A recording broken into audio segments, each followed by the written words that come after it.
out.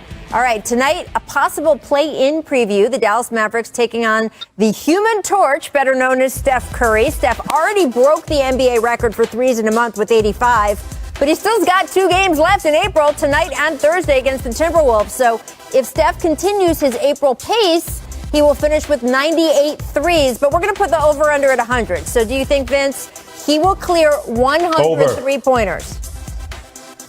Over. And see, Rachel Perk, the reality to this, and what's so funny is, if he's in a real groove, he could break it tonight. He can make 15 threes tonight. Like, he can possibly do that. And if we talking about it enough and he catches wind, which I'm sure it's been talked about around the locker room and the media, he'll go out there and do it to prove it. So I think that it's very possible. And on top of that, they need Steph to be aggressive. They need wins, and they're trying to move themselves up in the play-in tournament. And, if they catch fire, possibly get out of the play-in tournament and get into the 6th seed. I don't know if they have enough space, but here's my point. He has to go out there and ball for them to secure a spot. So I think he can do it. Well, one thing I've learned is to never bet against the light-skinned brother from the Bay Area with the green. I've learned my lesson the hard way, and I'm right there with you, Vince, that he can actually break the record tonight. Rachel, he is in a zone. Now, look, I don't know nothing about being in the scoring zone because I wasn't a scorer, but Vince knows something about it. Right now, he's in a different time zone than everybody else, and I think he's going to get over 100. I think he may reach 105. This is deadbolt lock is what I call it. He will for sure get 100 threes in the month of April. Well, Kendrick, you know what I've learned? I've learned that they've got 2 more games left in April. So, Robert, is Steph's record-setting month something, nothing, or everything, Big Shot? And everything Steph does right now is everything is the best, because when you look at Steph's play, he doesn't have his main man, Clay. Draymond is kind of losing a step, and he has to go out there and do it by himself. So this is everything. For him to step up and do what he's doing, to score so many threes at a rate that he's doing. Because think about it. When you have a player like this, you know exactly what he's going to do. He's like, okay, he's going to shoot threes. Yep. You can double team him. But it doesn't help because his handles get him out of every situation he can possibly get in. So this is everything. This guy is, like another MVP candidate right here, and he might be the number 1 for me. No, look, I think it's something. I wouldn't say it's everything, mainly because when you look at the record that he is about to break, or past James Harden, when you look at that, it's like, this is the way the game is trending. So James Harden, because of him. No, I understand that, but James Harden held the record. James Harden held the record. It's not because we've seen enough 3-point records where it's Steph breeding his own record.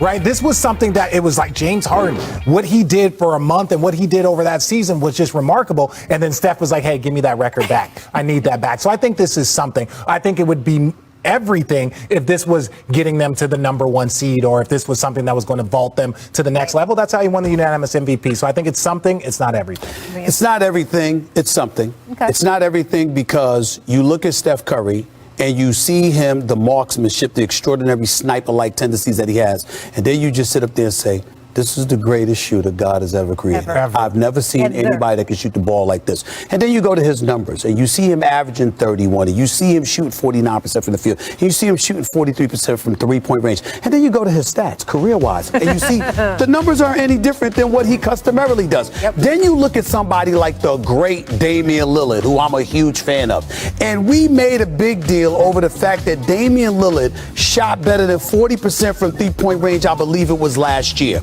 And then I looked at Steph's numbers, and he's never shot less than 40% from 3-point range in his career, with the exception of last year when he only played 5 games before the season was interrupted by the bubble. That is the only time in the career of Steph Curry that he has shot worse than 40% from 3-point range. This brother is something special. God just gives you certain gifts, and when it comes to him, his gift is shooting. He's so great as a shooter. Anybody whose name is Curry that can't shoot will be exiled from a conversation. We won't like them because we were like this. Who's your relatives? How could you have this last name and you're missing shots? That's how great Steph Curry is. And when Klay Thompson gets back healthy next year, God willing, I'm telling you right now, the Golden State Warriors at the very least will be in the conference finals. Ooh. At the very least. You buy that? I don't buy that one, Steve. I love Really? you, dog, but I don't buy that. How? Because he's in the West, big dog. Who's in the West? Okay, but here's the thing. Also, when a guy comes back from injury, Klay has come back from 2 devastating injuries. It's going to be hard for him to get back to being Klay. I love Klay. He's one of the best defenders in the league. I'm not denying that. Draymond Green is losing step. Wiseman, we don't know what's going to happen out of Wiseman, so they're not going to have the crew. They're going to be. I'm only talking about if he's healthy. That's all I'm about. We're going to continue this conversation. Stick with us. Here's what the Jump recommends for today. Check out the latest NBA power rankings on the ESPN app. We've got new faces in the top 5 this week. After the break, well, these guys are going to continue their conversation in the commercial. We will actually. I think they might need to do a little more with. They need more. They need more. I need more. I really believe that with Wiggins, if he grows, I don't know what's going to happen. He's been growing for 5, 6, 10 years. I'm just talking about within the one role. Of these draft picks they've got coming up. I'm not going to lie to you. I'd give Wiggins away for a bag of cookies. And I'm going to tell you why.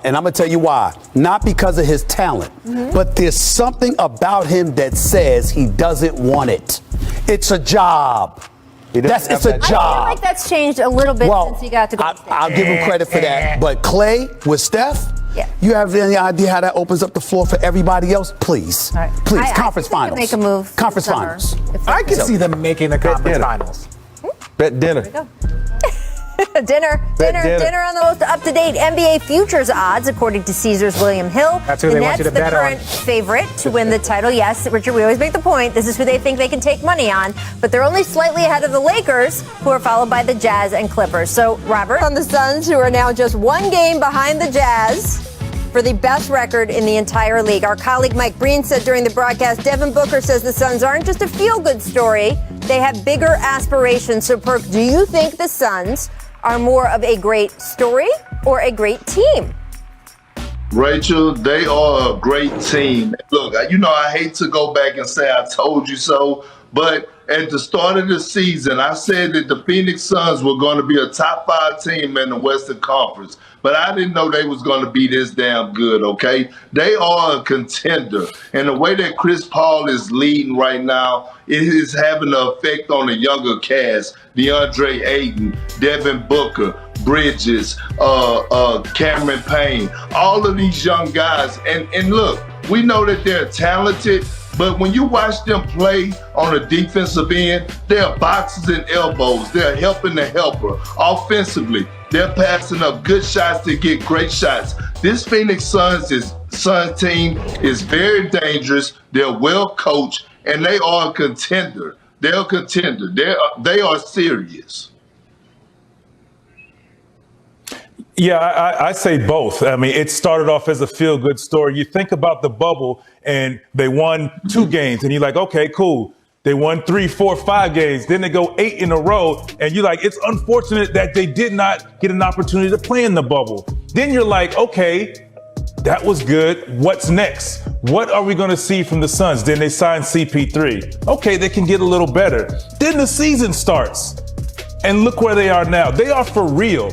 That's why I said they're both. It started off as, oh, it feels good, it looks good, oh, it's a great story, to now, like Perk said, they are contenders. They are for real. They're going to make a lot of noise in the playoffs. And another reason why I think, obviously, CP3 and his experience in the playoffs, but as well as Jay Crowder. And it seems and it feels like these guys are listening to these guys, and they can coach them and guide them where they need to go. And they're going to make mistakes. They're going to make first-time mistake in the playoffs. And as they go farther in the playoffs, they're going to make mistakes, but they're going to make a lot of noise just because of the confidence alone. Yeah, and look, Vince, championship teams become title winners because they do a lot of different things right. It's never just down to one person, one guy, one way of doing things. You got to give credit in this scenario to Monty Williams, who's just done a fantastic job coaching. You see why Phoenix was so aggressive in going after him when he was also being considered, remember, for the Lakers job at that point? And Phoenix just came in and snatched him up before the Lakers could even really get serious talking to him. Chris Paul, as you guys both note, he is transformative. It's not just what he brings to the equation, it's his effect on the other players. What he has done for Devin Booker, what he has done for DeAndre Ayton. But I want to give those guys credit also, the guys who have been with the Suns for the past few years. They had to step up and change with a new coach coming in when Monty did the previous year, with Chris coming in, and they were willing to do the work. And I think that really is something we haven't talked about as much, but as we have seen with the way those guys have played, has really made a difference too. I am so impressed with them. And Vince, I'm going with your answer. They are both a great story and a great team. And Perk, you are absolutely right. You called it at the beginning of the season. I do want to move on, guys, though, to the Spurs and Wizards because they played one of the most exciting games and competitive games of the year. 31 lead changes, 20 ties last night. San Antonio won by 3 in overtime. Now, that did snap Washington's 8-game win streak. It's an old school game, right? DeMar DeRozan, 37 points, 0 of those threes because he didn't shoot any threes. He didn't even try. Beal scored 45 points on 0 made threes. He tried a few, but again, didn't make any. Russell Westbrook had his league-leading 29th triple-double of the season, 22 points, 13 rebounds, 14 assists. And here is Russ talking about, well, Russ. For me, I take pride, like I said, every single night and leaving it all on the floor. I honestly believe there is no player like myself. And if people want to take it for granted, sorry for them. But I'm pretty sure if everybody could do it, they'll do it. I don't care what nobody thinks about it. I take a lot of pride in taking care of my body. I take a lot of pride in competing every night. I don't take nights off. I don't cheat the game. I say that all the time about Russell Westbrook when people say, oh, those triple doubles don't mean anything anymore. They're so easy in today's game. If it were easy, everybody would be doing it. Vince, do you agree with Russ's comments overall? Yeah, well, I'm gonna start by saying, yeah, if they were easy, everybody would be doing them. When I look at my stats, I have 5. 5. You understand what I'm saying? He had 5 last week, the last week and a half. You know what I'm saying? So I tell you, I agree with him, man. A lot of people can get triple doubles, but he's doing it on a consistent basis. Like, he wants to win. He's shown he wants to win. He has the will to win. And it's unfortunate that he has not won yet, but you can't question what he brings to the table, what he's trying to accomplish, and his effect on the game. Now, sometimes people don't agree with how he goes about it, but I tell you what, the numbers that he's putting up, there's not a lot of people who have done it. You've seen flashes like, oh, yeah, you've seen some guys do it sometimes. He's doing this every single night. So, yeah, I agree with them, man. I mean, you take it for granted because he makes it look easy.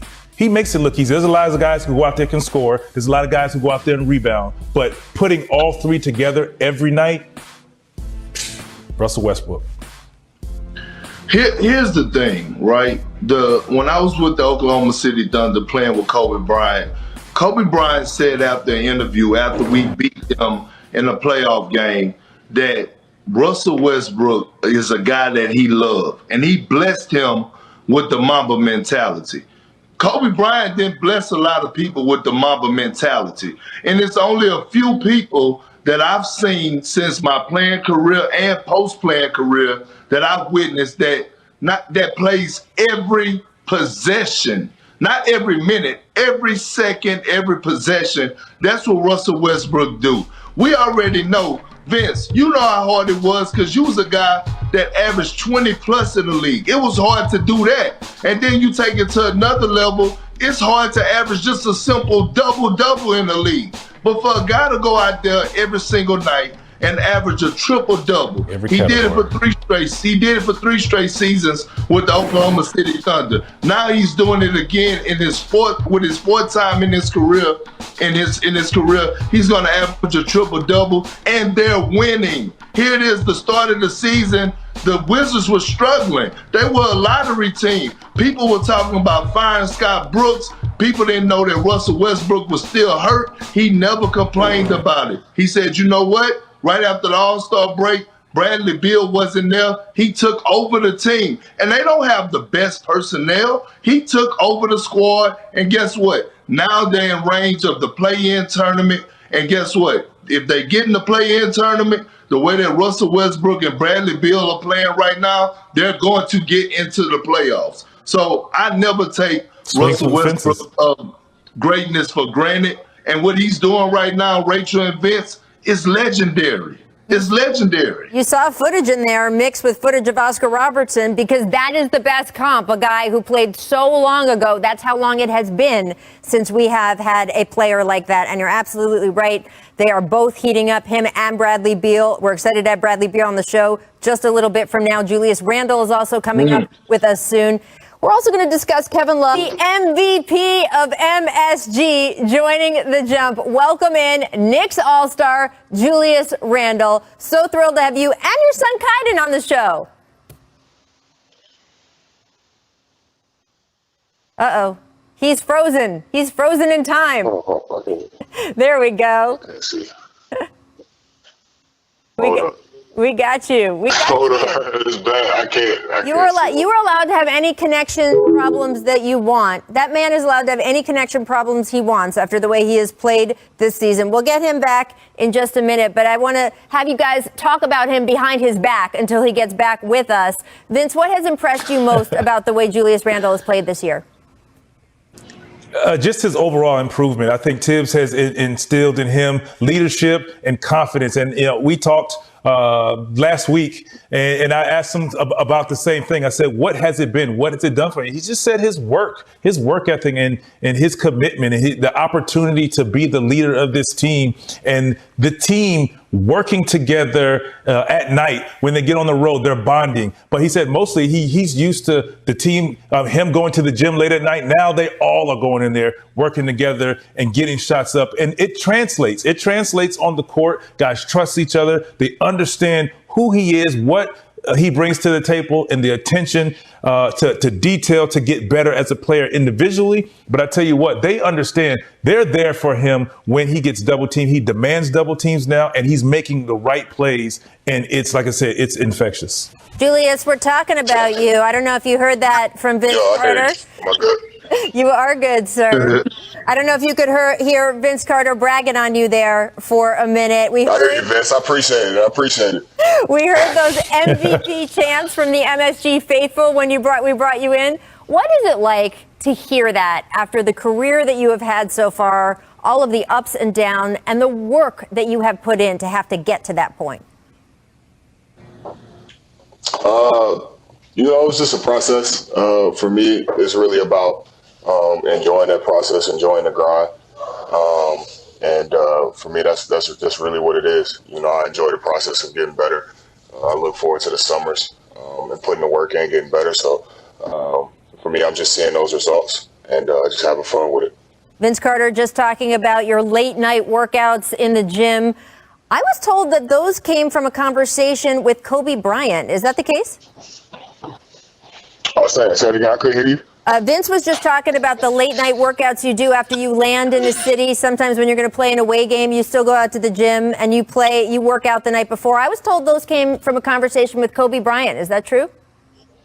Yeah, it came from a convo with Kobe. Honestly, one of the gyms that I picked up from him.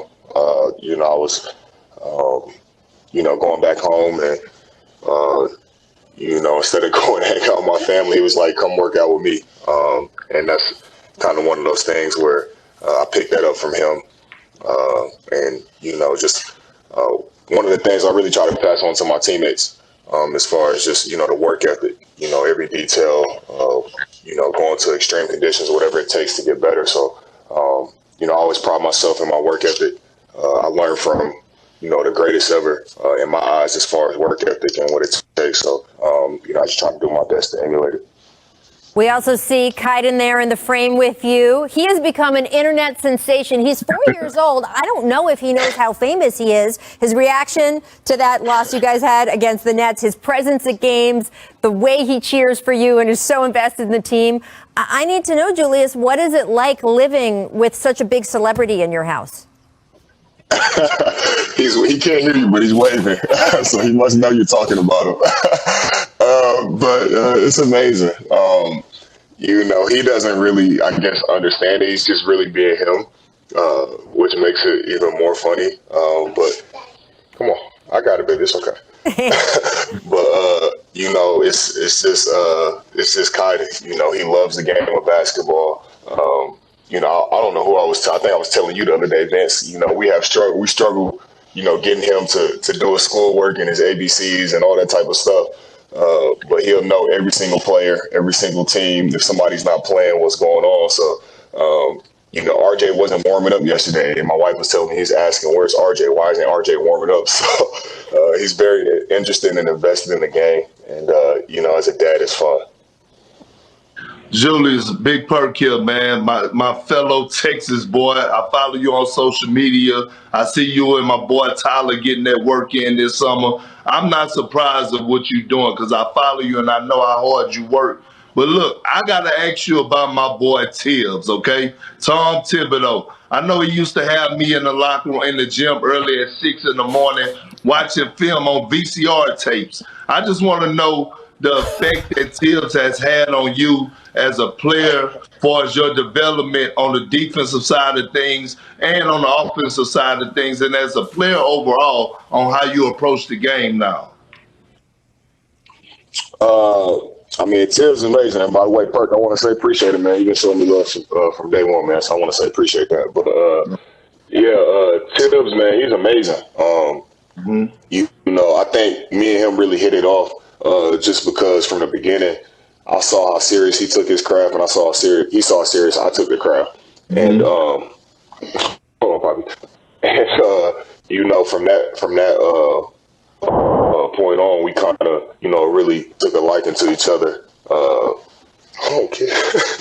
Sit right here. You say you want to be the star of the show. But, I love it. From that point on. More Kaiden, Julius. More Kaiden. Keep going. But from that point on, you know, we both took a liking to each other. You know, I call Tibbs a beast, man, because everything we do, he's so detailed. You know, no matter what it is, for practice, to shoot around, very detailed. He don't miss anything. From film, whatever it is, like he's on point with everything, and I love that because every game that we play, we feel like we're prepared, as if it's a playoff game. You know, we're ready for whatever the team is about to do. We know what we have to do, and we come to games, every game, super prepared. So, you know, Tibbs is amazing, man. I love playing for him. I love competing with him. There's no other coach I ever want to go to war with, man. I love him. And Jules, we talked about this last week, but I thought what you said, your response was fantastic, and I wanted the rest of the world to hear your response to this. But we talked about your improvement 3-point shooting, and I asked you, I said, do you ever second guess, your the work you put in, or not even the work you put in, but when you're not shooting well in the game, do you ever second guess your work and the improvement? Because you've gone from 28% to 42% from three and shooting with unbelievable confidence. But I asked you, what happens when you're not shooting well one night? For me, it's a mentality thing. You know, I try not to let my mental go too high or too low. I know the work that I put in every day. I know the work that I put in throughout the summer, the long hours. So there's really no point in me second guessing myself. And for me, you know, I told you before, Vince, as much as I train, you know, physical on the court, in the weight room, whatever it is, I train my mental just as much. And that's made the biggest difference for me, I think, being able to train my mental. So, you know, whatever comes my way, I feel like I'm prepared. You know, I'm strong. So for me, the mental aspect of the game is just as important.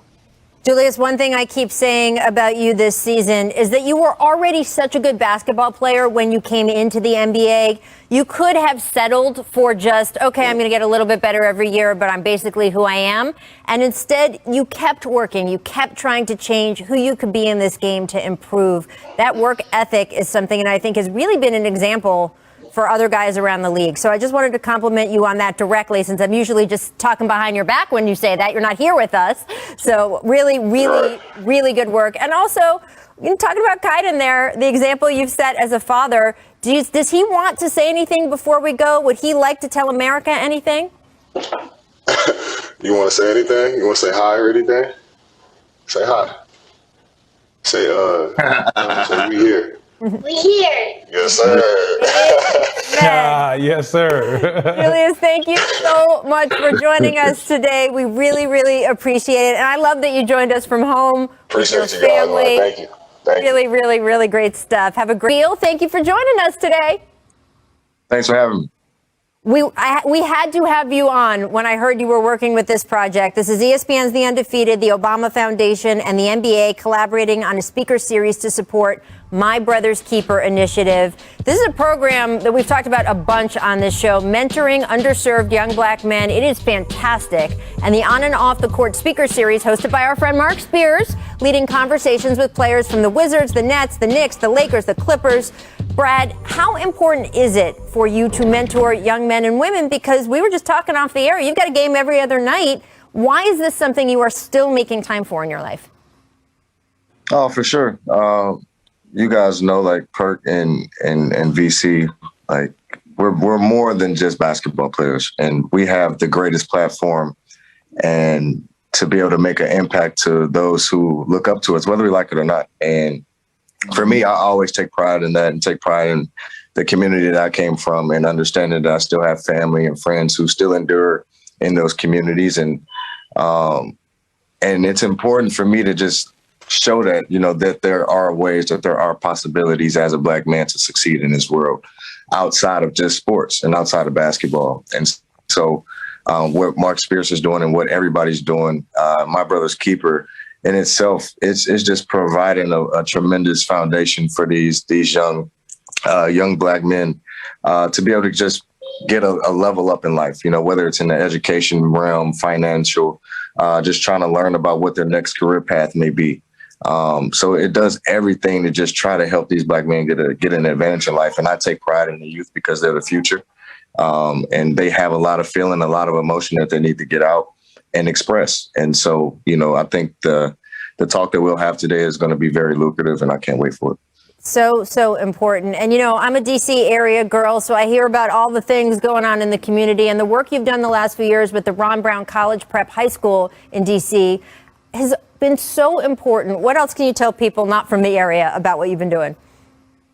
It's just so much. But Ron Brown in itself, that college prep school, I take pride in because I went to a college prep school in St. Louis, but it was in a totally different demographic. I went to a predominantly all-white school, and Ron Brown's in the heart of the hood in D.C., and it's all black males. And so I went to all-boys school. This is an all-boys school. And so I kind of had that relationship. You know, I had that understanding of what it was like to be in that environment. And so I just embraced those young men. I embraced the coaches, the principals, the staff. When we could, I went and visited the school.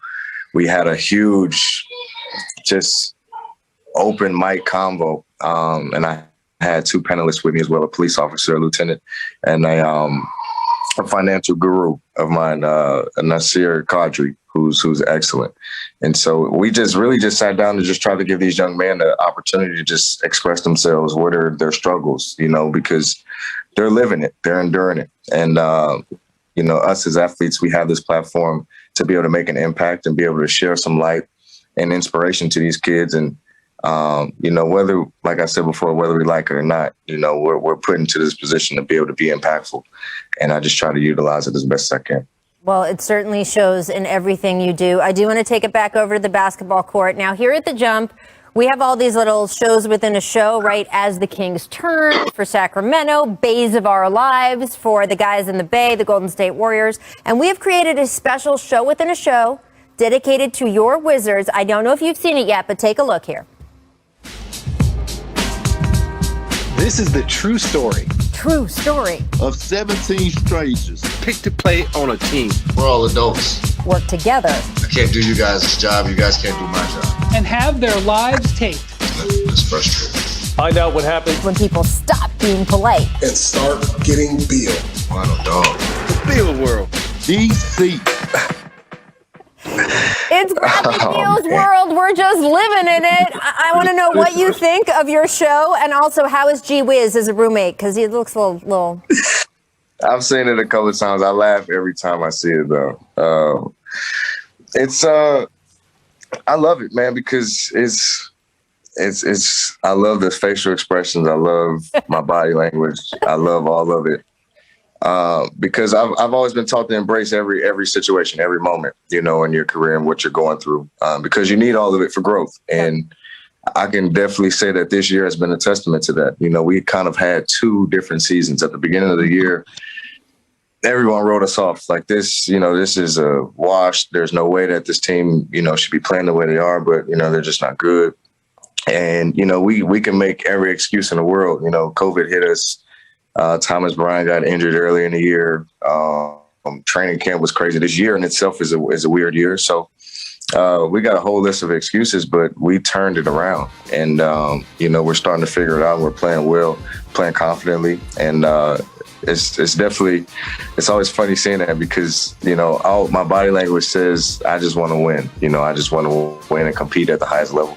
And we do that night in and night out, and we're starting to figure it out. I love that whole little intro because it shows you guys together, and it's sort of what makes a team, right? A bunch of different guys coming from different places with different attitudes and skill sets and histories. And there you are. You guys are getting real, or getting Beal, as the show says, and putting it all together. Vince, I know you had something for Brad.